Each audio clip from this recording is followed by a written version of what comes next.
여러분, 우리가 만약에 우리의 인생이 여러분 판과 같은, 정말 바둑판과 같은 그런 판 위에 있다고 한번 생각해 보십시오. 근데 여러분 잘 생각해 보세요. 그 판에 법칙이 있어요.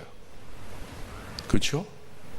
그런데 어느 순간 알아요. 이게 될 판인가 안 될 판인가. 만약에 그냥 게임 정도, 바둑 정도면 안 될 판이어도 내가 질 것 같으면 어떻게 합니까? 그냥 수긍하면 됩니다. 나이스하게. 그런데 여러분의 인생의 모든 것이 걸린, 어떤 인생의 중요한 어떤 것이 걸린 경기라고 생각해 보세요. 그 판이라고 생각해 보세요. 지면 끝나는 거예요. 근데 어떻게 하겠습니까? 가만히 있으면 그냥 나락으로 떨어지고 이건 망할 판인데 어떻게 하겠습니까? 뒤집어 버려야 되는 거예요. 새 판을 만들어야 되는 거예요. 이게 어떤 의미인지 여러분 한번 생각을 해보세요. 판을 지배하는 규칙이 있습니다. 다른 말로 패러다임이라고 하죠. 그 판에 있으려면 그 판의 체계에 맞춰야 합니다. 그래서 그런데 판이 바뀌는 시점이 있는데, 그것은 기존의 패러다임과 운영체계의 법칙 자체가 바뀐다는 거예요. 그렇기 때문에 판이 바뀔 때 중요한 것은 변화된 판에 있어야 돼요. 여러분의 인생이 변화된 판, 그 변화된 판은 생명의 판, 승리의 판에 여러분의 인생이 있기를 바랍니다. 그 새로운 판으로 내가 옮겨가지 않으면, 망할 판에 있으면 아무리 내가 어떤 노력을 해도 여러분 무용지물이라는 걸 소용없어요. 우리의 인생에도 우리의 인생의 판이 있어요. 중요한 것은 여러분 되는 판에 있어야 돼요. 할렐루야. 아무리 내가 노력해도 이미 세상은 아이폰으로 갔습니다. 아이폰 16으로 갔는데 아직도 2G 세계관에서 살고 있다면 뭔 노력을 해도 안 되는 거예요. 그건 변화되려면 어떻게 해야 돼요? 운영체계가 바뀌어야 되는 거예요. 할렐루야. 아멘. 그 일들이 일어나야 되는 것입니다. 그래서 두 종류의 막힘이 있습니다. 자, 어떤 사람은요, 내가 지금 어떤 일을 해도 막혀. 그건 하나님이 여러분의 판을 바꾸시려고 하시는 거예요. 그건 다른 말로 하면 업그레이드 하려고 하시는 거예요. 운영 체계를 바꾸려고 하시는 것입니다. 근데 어떤 사람은 심판에 여러분 판이 있어요. 그냥 거기 있으면 망하는 거예요. 소돔과 고모라처럼. 그러니까 하나님은 뭘 주시는 겁니까? 그 사람에게 기회를 주시는 거예요. 분별해 보셔야 돼요. 내가 업그레이드 되는 그 막힘이냐, 내 막힘이, 아니면 내가 지금 이대로 가면 나 망할 것 같다는 생각이 아무래도 내가 있었는데, 내 삶이 소돔과 고모라와 같았는데, 이거 아니구나, 이거 하나님이 나에게 경고하시는구나. 할렐루야. 그건 여러분이 질문해 보셔야 합니다. 판이 바뀌었다면 그 판이 바뀐 증거가 무엇입니까? 판이 바뀐 증거는 변화로 나타나요. 변화가 있어야 내 운영체계가 바뀐 것입니다. 내 말이 바뀌어야 되는 것입니다. 내 생각이 바뀌어야 되는 것입니다. 보는 것, 듣는 것이 바뀌어야 됩니다. 여러분, 말은 그렇게 하면서, 이런 설교를 들으면서 여전히 내 생각과 내 말과 내 습관이 변화받기 전에 운영체계와 똑같이 말하고, 똑같이 미워하고, 똑같이 질투하고, 똑같이 불편한다면 그 사람은 안 바뀐 거란 말이에요. 우리 교회가 아무리 삐까번쩍하게 사람 모이고 이렇게 돼도, 우리가 하나님께서 원하시는 새 판으로 들어가지 않으면 우리는 안 바뀌는 거예요. 건물을 여러분 만들어도 삐까번쩍하게 몇 층짜리 5층짜리 10층짜리 건물을 지어도 우리 속사람이 그 안에서 바뀌지 않으면 무용지물이라는 거예요. 할렐루야. 그래서 로마서 12장 2절에 이런 말씀이 기록되어 있어요. 우리 같이 한번 읽읍시다. 시작. 너희는 이 세대를 본받지 말고 오직 마음을 새롭게 함으로 변화를 받아 하나님의 선하시고 기뻐하시고 온전하신 뜻이 무엇인지 분별하도록 하라. 여기 나와 있잖아요. 이 세대를 본받지 않는 사람의 특징이 뭐냐? 변화를 받은 사람이다. 근데 이 변화를 받은 사람은 어떤 사람이냐? 리뉴잉 마인드, 운영 체계가 바뀌었다. 그래서 이 사람은 생각하는 것이 이전과 다릅니다. 말하는 것이 이전과 다릅니다. 비전이 이전과 달라졌습니다. 듣는 것이 달라졌습니다. 예수님이 얘기하시잖아요. 마태복음 6장 31절 32절에 분명히 얘기하세요. 그러므로 염려하여 이르기를 무엇을 먹을까, 무엇을 마실까, 무엇을 입을까 하지 말라. 이는 다 이방인이 구하는 것이라. 너희 하늘 아버지께서 이 모든 것이 너에게 있어야 할 줄을 아시느니라. 예수님께서 위의 말씀을 통하여 변하지 않는 이방인의 판을 말씀하세요.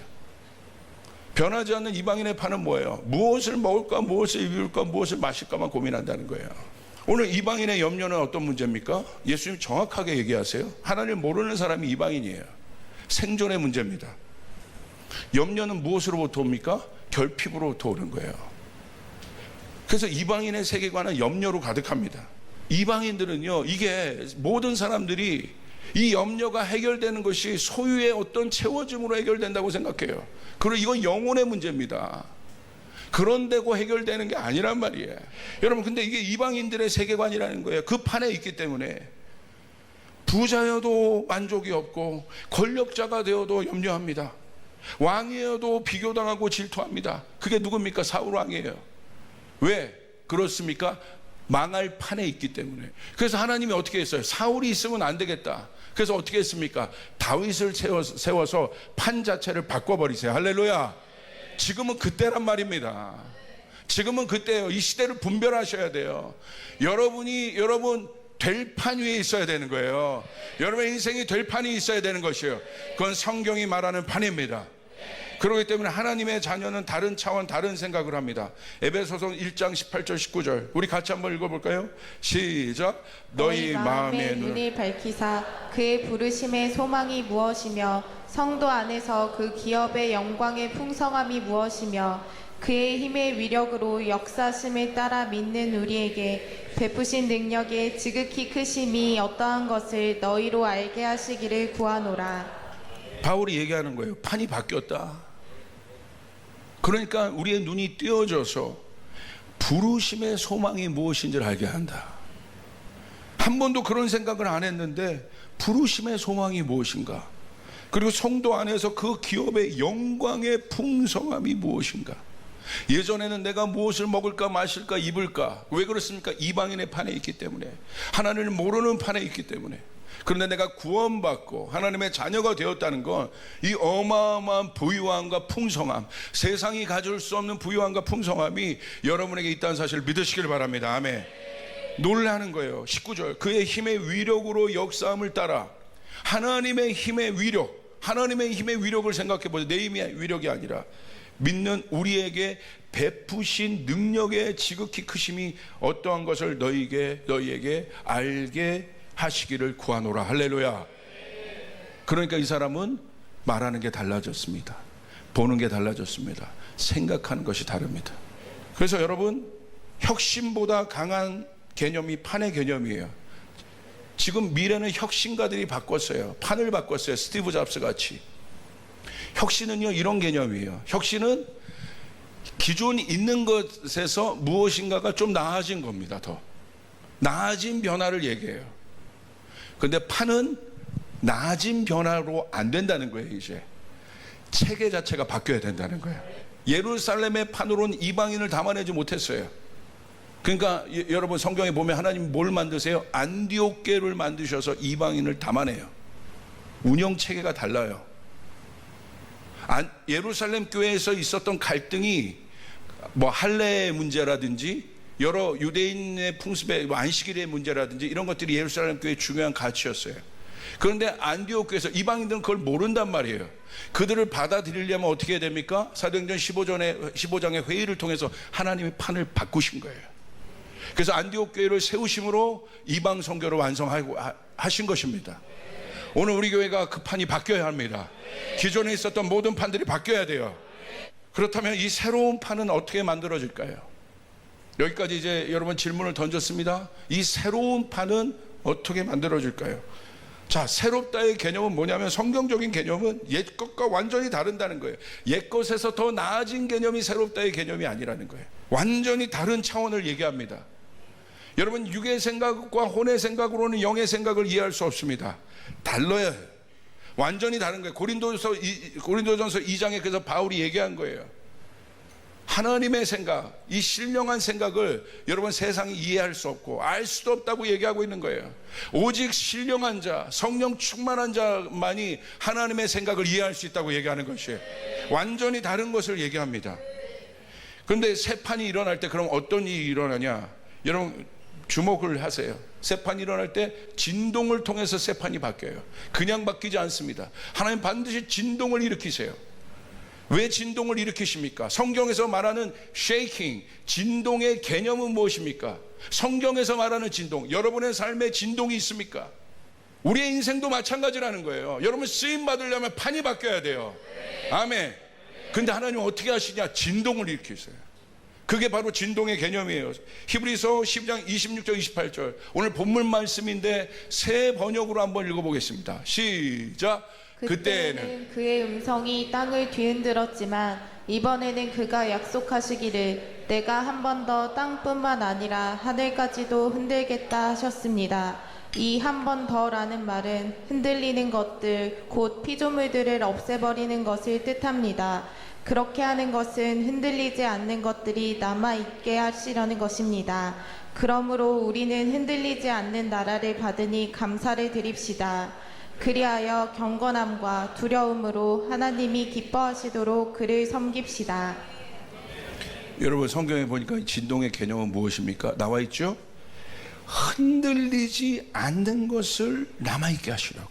그게 진동의 개념이에요. 하나님이 왜 갑자기 내 인생을 지금 흔드시냐? 갑자기 이런 문제를 통해서 왜 우리 가정을 흔드시냐? 왜 이런 일을 통해서 지금 이 나라를 흔드시냐? 결국 어떤 단계에 가면 내 안에 흔들릴 것 때문에 시험 들고요. 이건 저 영역에서 이미 처리하고 왔어야 되는데 처리되지 않은 것들이 어떤 영역에 가면 내 인생의 발목을 붙잡는 거예요. 그것이 내 인생을 흔드는 거예요. 하나님 앞에 이젠 더 쓰임 받으려면 정교함으로 들어가야 된다. 대강대강이 아니라 정교하게 봐야 된다. 그래서 제가 일본을 주목하는 이유가 그걸 했잖아요. 그들 안에 있는 정교함들이 있다고 그랬잖아요. 그런데 여러분 일본을 보면 장인들이 있잖아요. 속도는 느려도 시대에 빨리 따라가지는 못하는 것 같아도 뭐가 있습니까? 정교함이 있는 거예요. 근데 그 정교함이 여러분 마지막 때는 진짜 실력이 되는 거예요. 진짜 능력이 되는 거예요. 우리 교회에 어떤 사람들이 몇천 명 모이는 게 중요한 게 아닙니다. 우리 안에 진짜들이 있어야 되는 것이에요. 판이 바뀐 제자들이 있어야 되는 것이에요. 하나님은 그 한 사람을 통하여 놀라운 역사를 이루세요. 예수님이 이 판은 어떤 판을 두시는 거예요? 정석의 판을 두시는 거예요. 변수의 판을 두시는 것이 아니라 변수와 불법과 여러분 그런 것들이 통용되는 시대가 아니라 하나님의 나라의 법, 그 정의와 공의가 이루어지는 법들이 이 땅에 이루어져야 하는데 그것을 위해서 하나님이 먼저 어디부터 하시겠습니까? 세상 먼저 하시지 않아요. 왜 세상이 저런데 하나님 저 세상도 바꿔주십시오. 세상이 먼저 심판받아야 되지 않겠습니까? 절대 그러지 않아요. 하나님의 심판은 교회로부터 시작돼요. 믿는 사람으로부터 시작되는 것이에요. 우리로부터 시작되는 것이에요. 우리 안에 그 변화가 일어날 때 세상은 바뀌게 되어 있어요. 아멘. 그래서 우리는 진짜 예배를 드려야 돼요. 진짜 판을 만들어야 되는 것이에요. 성령이 역사하는 판을 만들어야 돼요. 하나님이 역사하는 판을 만들어야 돼요. 내 인생 내 일터가 그 판이 돼야 됩니다. 교회에서는 내가 하나님 앞에 기도하고 가정에서는 엉망이고 일터에서는 엉망이고 이분법적인 삶이 아니라 그 이분법적인 삶이 이제 깨져서 어디에서나 내가 가는 곳마다 하나님의 역사가 일어나는 그 판을 만들어야 되는 것이에요. 우리는 하나님이 말씀하시는 판을 봐야 되는 것이에요. 아멘. 그래서 하나님이 진동시키는 것입니다. 내가 진동시킬 것이다. 그런 리더를 찾고 있다. 그 사람 한 명만 일어나면 되는 거예요. 그 판을 바꾼 어마어마한 사건이 어떤 사건입니까? 출애굽 사건이에요. 출애굽은 애굽의 판, 450년에 있었던 애굽의 판이 여러분 어떤 판으로 바뀌었습니까? 하나님의 판으로 바뀐 거예요. 이스라엘의 판으로 드디어 바뀐 겁니다. 자, 그 판이 바뀔 때 하나님이 뭘 일으키셨어요? 10가지 재앙을 일으키셨습니다. 그런데 그 10가지 재앙이 뭐에 대한 것이었습니까? 그 당시 애굽을 붙잡고 있었던 모든 세계관이 우상숭배 세계관이에요. 경제관, 교육관, 그들이 갖고 있었던 모든 세계관이 그 잡신들이 엄청나게 많았거든요. 거기에 다 있었던 그 세계관을 하나님이 하나하나 한 가지 재앙들을 가지고 깨셨어요. 자, 첫 번째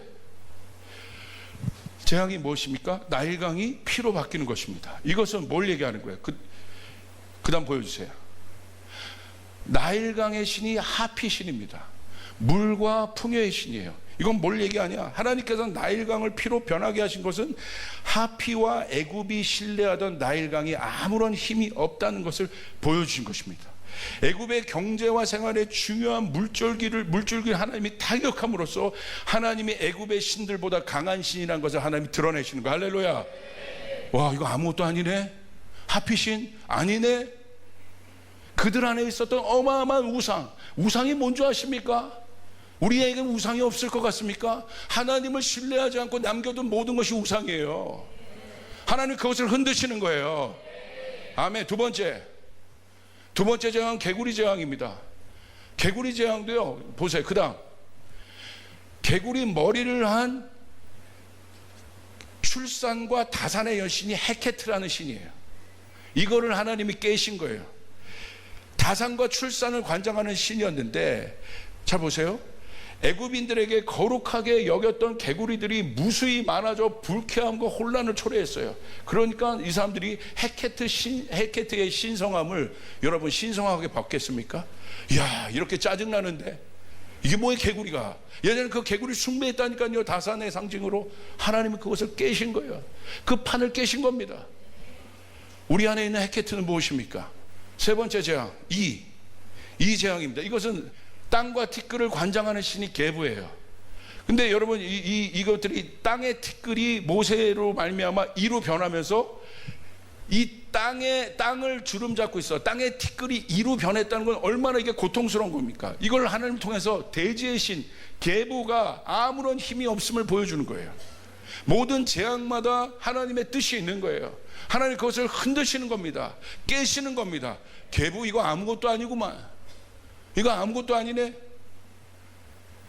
애굽의 말숫살들로 이 재앙 앞에서 아무것도 할 수 없었습니다. 그 다음 파리떼 재앙입니다. 이건 어떤 신이냐? 여러분 이건 많이 아실 겁니다. 하늘의 신 곤충의 머리를 한 신이 케프리라는 신이 있습니다. 이 케프리는 하늘과 곤충, 특별히 파리와 같은 생명체를 상징하는 신이었습니다. 그런데 이 파리떼가 애굽 전역을 덮어버립니다.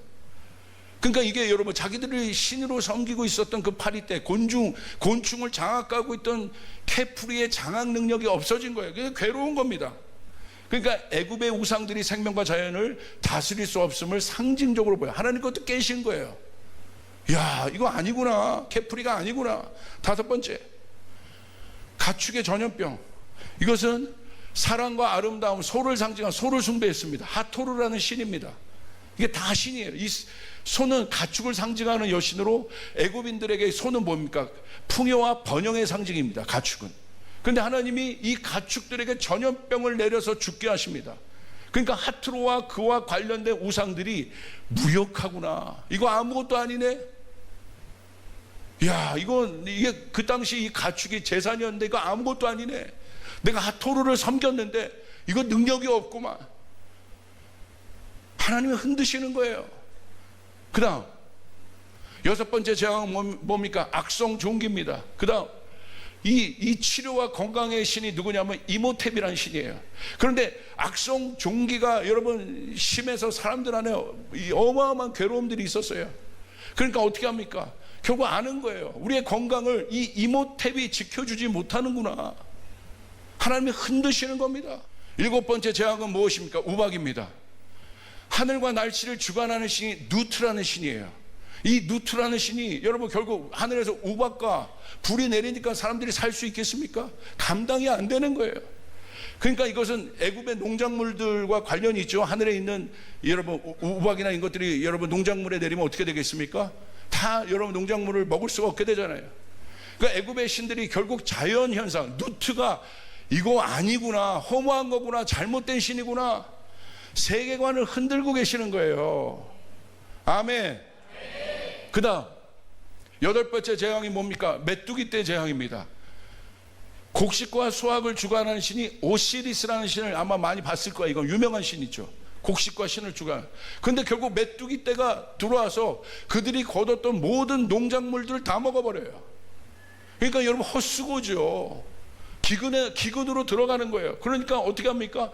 경제가 여러분 망가지는 거예요. 무너지는 거예요. 사람들이 아는 거예요. 오시리스가 저거 가짜구나.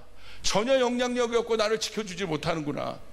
하나님이 그것을 흔든단 말입니다. 450년 됐던 애굽의 판 자체를 하나님이 흔드시는 거예요. 그 다음 9번째 재앙은 흑암입니다. 이거는 여러분 너무나 잘 알 거예요. 라라는 태양신, 가장 강력한 신이에요. 근데 이 태양신이 여러분 주관하고 있었던 저 하늘이 어떻게 됩니까? 애굽 전역에 3일 동안 짙은 흑암이 내려요. 그 사람들이 공포에 빠지는 거예요. 얼마나 어렵겠습니까? 얼마나 두렵겠어요. 그러니까 사람들이 어떻게 해요? 가장 자기들이 강력한 신으로 여겼던 라가 가짜구나. 이게 진동이에요. 하나님이 일으키시는 진동이에요. 진동을 통해서 하나님이 진짜를 일으키신단 말이에요. 우리 안에 흔들리지 않는 진짜를 일으키신단 말입니다. 그 다음 마지막입니다. 10번째 저항, 장자의 죽음입니다. 이게 결정적이었죠. 이시스라는 신이에요. 여러분 잘 알고 있지 않습니까? 결국 여러분 파라오는, 그 당시 파라오는 파라오가 왕이란 뜻이에요. 그러니까 바로 왕은 잘못된 거예요. 왕, 우리나라로 번역하면 왕 그러는 거예요. 그냥 파라오인 거예요. 그 왕은 그 당시 어마어마한 거의 신의 혈통을 받은 존재로 여겨졌어요. 그런데 그 신의 혈통을 받은 파라오의 아들이 죽었어요. 끝나는 거예요. 하나님 마지막 결정적으로 그 여러분 마지막에 있었던 견고한 어떤 것들 딱 친 거예요. 보여지는 어떤 것들을 흔들어 버린 것입니다. 이것을 기점으로 어떻게 됩니까? 그 파라오 안에 있었던 저 사람도 저 존재도 무력한 존재구나. 하나님 그걸 흔드신 거예요. 그래서 이 재앙을 끝으로 이스라엘 백성들이 그 애굽의 판에서 나오게 됐다는 것이에요. 오늘 여러분 가운데 이 일들이 우리 가운데 제 안에 느끼는 감동은 여러분의 판이 우리의 판이 바뀌어야 돼요. 할렐루야. 아멘. 여러분 믿으시면 아멘 합시다. 우리의 인생을 주관하시는 분이 하나님이시다. 나의 경제적인 영역을 주관하는 분이 하나님이시다. 우리 대한민국의 모든 것을 주관하는 분이 하나님이시다. 여러분 믿습니까? 그래서 진동이 일어나게 되는 것이요. 이스라엘 백성들이 애굽 밑에 있으면서 아무것도 아니었으나 그 진동을 통해서 그들이 하나님을 알게 됐고 하나님을 아는 사람이 되었고 약속의 백성이 되었고 약속을 따라가는 민족이 되었고 그들의 말이 달라졌고 그들이 듣는 것이 달라졌고 광야에서 그들이 훈련받고 안타까운 것은 그 훈련도 어마어마한 훈련이었지만 결국은 제가 느끼는 건 이제 우리 조이풀교가 그 다음 판으로 바뀌어야 돼요. 그 다음 판이 되어서 하나님 이 민족을 우리 가운데 주시옵소서. 여러분 그 판에 들어가는 여러분이 되시길 바랍니다. 그래서 하나님 여러분을 쓰실 거란 말이에요. 그 판에 있을 때 마지막입니다. 여러분 어떻게 하시냐? 그 진동 속에서 고센 땅의 원리 우리 같이 한번 읽겠습니다. 시작. 그날에 나는 내 백성이 거주하는 고센 땅을 구별하여 그곳에는 파리가 없게 하리니 이로 말미암아 이 땅에서 내가 여호와인 줄을 내가 알게 될 것이라. 어마어마함의 흔들림이 있는 곳에서 이번 저희 교회 주제가 뭐였습니까? 흔들리지 않는 터 위에 서는 것이에요. 흔들리지 않는 반석 위에 서는 것입니다. 그 속에서 하나님이 그 어마어마한 애굽의 진동 속에서 하나님의 백성은 고센 땅에 두셔서 그들을 흑암으로부터 파리로부터 여러 가지 재앙으로부터 그를 지키시고. 왜 지키십니까? 너무 이기적이다고요? 그러지 않아요. 왜 지키시겠습니까? 왜 여러분을 지키시겠습니까? 왜 한국교회를 여러분을 지키시겠습니까? 하나입니다. 여러분이 새 판을 열 거기 때문에. 할렐루야. 망할 판을 닫고 축복의 판, 은혜의 판을 열 것이기 때문에. 그래서 여러분 한 분 한 분은 소중한 것이고 여러분의 자녀들은 소중한 것이고 여러분의 한 걸음들은 소중한 것이고 여러분의 일상은 여러분의 한 시간들은 소중한 것입니다. 여러분 이 비전으로 나가시길 바랍니다.